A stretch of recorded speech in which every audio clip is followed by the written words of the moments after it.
I had Dr. Kelly. Okay, thank you for indulging me. As Councilman Paulson said, we have done quite a bit of informal individual talking, and I have just compiled a little bit of information to submit to the public around sort of what at least my thinking is around this. So I just want to provide a little information as an educator. I live for teachable moments, and this seems like one to me. So I'm going to ask that you indulge me for a couple of slides. All right. One of my favorite things about working in Sandy Springs, in the government of Sandy Springs, is that we try our absolute best to distribute our finite amount of resources on a rational and objective basis. So for example, you cannot demand sidewalks on your street, right? We have a master plan that's funded by a capital plan that then is related to a scoring protocol. You can't demand paving. We collect the index, we create, we take that data and we develop a list of roads to pave. When I look at this list of holidays, and this is the list that it looks like, yeah, this is the list of scheduled holidays for 2023 as proposed. When I look at this list, I see the distribution of resources, two resources, time and money. So I see $2.1 million here to be distributed. And I have to ask, is it being put to its best and highest use? As policymakers, well, I guess what I'm asking is it being put to its best and highest use while reconciling our fiduciary duty to our taxpayers and our roles as leaders of the Sandy Springs organization and the Sandy Springs community? I've done a little bit of research. There's a cultural anthropologist out of Rutgers University, Dr. Cindy Clark. She wrote a book on holidays, American holidays, in 2019. I'm just going to read just a little piece of it to give us an idea of how a cultural anthropologist sees just holidays. Okay, and I quote, "Holidays are socially shared special days, days used by members of a culture to jointly mark time with charged significance. Humans are not just judicious thinkers. Humans dance, sing, pray, tell stories, and in all cultures, we celebrate. We are Homo sapiens, but we are also Homo festivus." And the reason that I read that is because the holiday calendar, okay, it's operational. It's directly related to the operation of the city, but it is also an aspirational document. And it signals to the community what our values are. So in the next couple of slides, I'm just going to take you on the journey that I've gone through over the past 2 weeks. Part of it's going to be operational, straight up data. And then part of it is going to be aspirational. So bear with me and you can stroll. Thank you very much. All right, let's look at how we got here. 3 weeks ago, we talked about the city, state, federal comparison. All right, so those are all the holidays adopted at the city, state, and federal level. There are two holidays, as Councilman Paulson pointed out, that Sandy Springs doesn't close for, and that's Veterans Day and Juneteenth. There's a rationale behind Veterans Day, and Juneteenth is a new holiday. So how do we reconcile that? So the question here is, are we adding a day? Is it going to be a scheduled day? Should it be a floating day?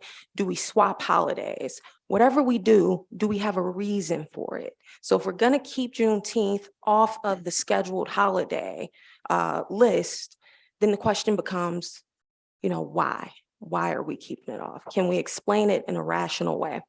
Let's look at a little bit more data. All right, so this is a graphic that I put together that basically shows the distribution of our 10 holidays across the calendar year. The color coding corresponds with our 4 meteorological seasons. And what I want to demonstrate here is that 80% of our current holidays, just because of the way it is, right? Thanksgiving, Christmas, 80% of them fall within the fall and winter 6 months, all right? So a 6 consecutive month period. During the spring and summer, there are only 2 paid holidays. So that's 6 months, and that's only 20%. So it's half the year, but it's 20% of our paid holidays. Okay, so it's disproportionate, and there's not a lot we can do about it. But when we think about our holiday schedule going forth, I think it is smart of us to consider a more equitable distribution or more balanced distribution of holidays across the 12-month calendar. Adding Juneteenth formally, or to be honest, even a floating holiday contributes to a more balanced distribution across the calendar year. Let's look at some city comparisons, please, if you could stroll for me. All right, so on this graphic, we're looking at the top 15 cities by population in Georgia. So they are arranged from highest, Atlanta, to, well, number 1, largest city, Atlanta, down to number 15, which is Stonecrest. Notice that Sandy Springs is smack dab in the middle. It's really interesting. So there are literally 7 cities above Sandy Springs and 7 cities below Sandy Springs. I want to tell you where we fall in terms of holidays. All right, 80% of those cities offer more paid holidays to their staff than we do. 73% of those cities have adopted Juneteenth outright. June 19th, they are closed. And most of them also have not adopted Columbus Day, President's Day, and most of them are actually open on Veterans Day. So there's a lot of differences between our schedule and comparable cities. Just putting that out there. I've started looking at the labor market because we talk about competition.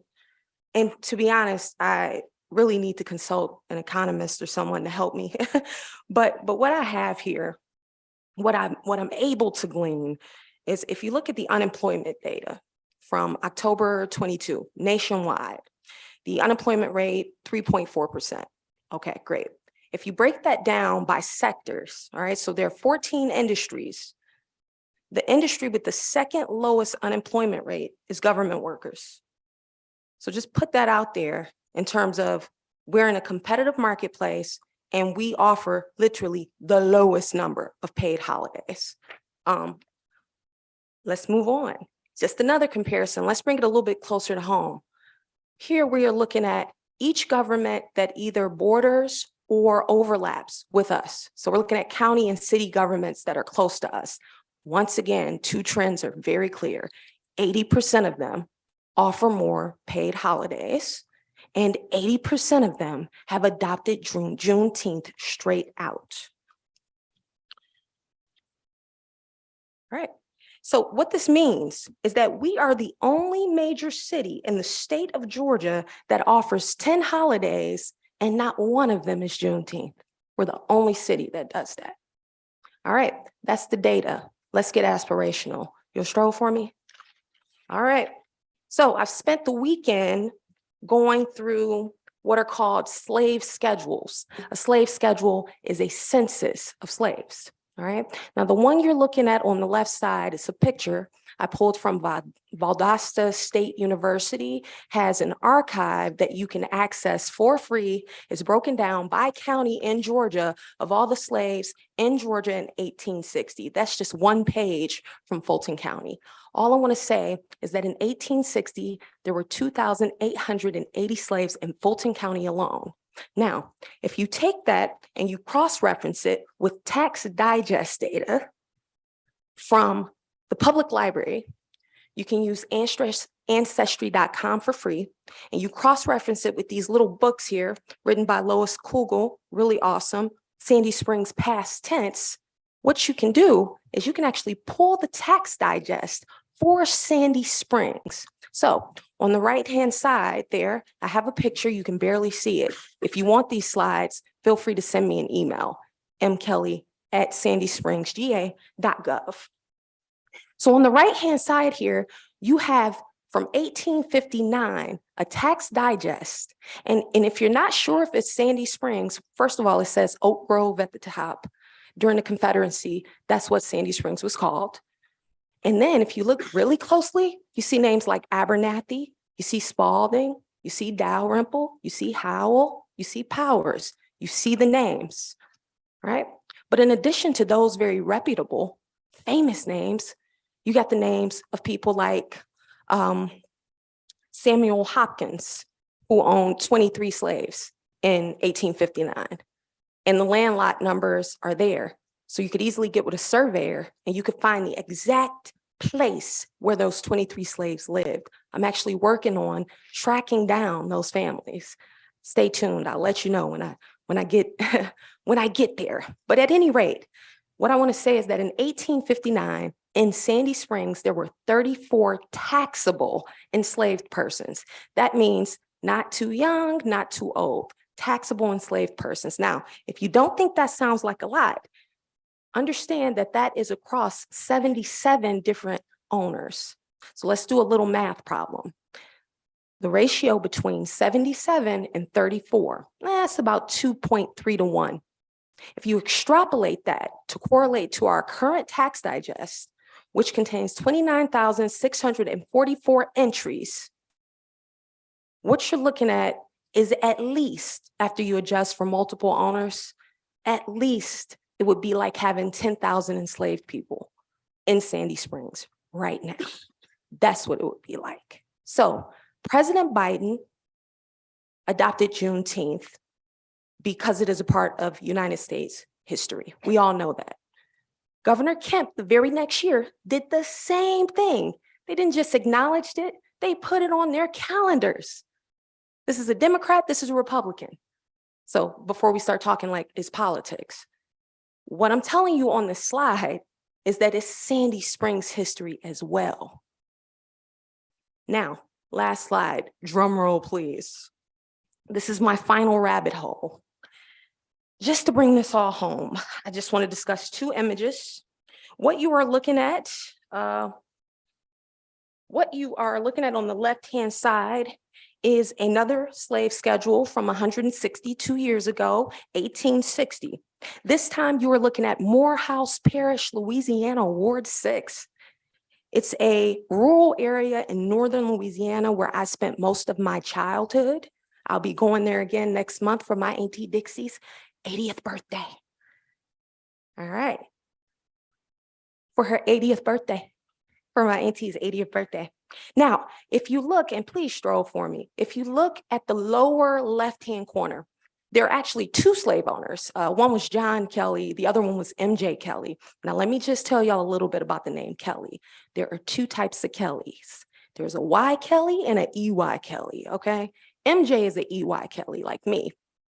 Now, MJ had 4 slaves, 37-year-old woman and 3 little girls. MJ had or owned a single mom with 3 kids. I have very good reason to believe that that single mom, who happens to be the same age I am, and those 3 kids are my relatives. And let me also state, spending your time looking for your family like they are a herd of cattle is the most traumatizing and dehumanizing experience that I've ever had, and I will never be the same. I decided to make this final slide on Sunday night after participating in our absolutely amazing Sparkle Parade.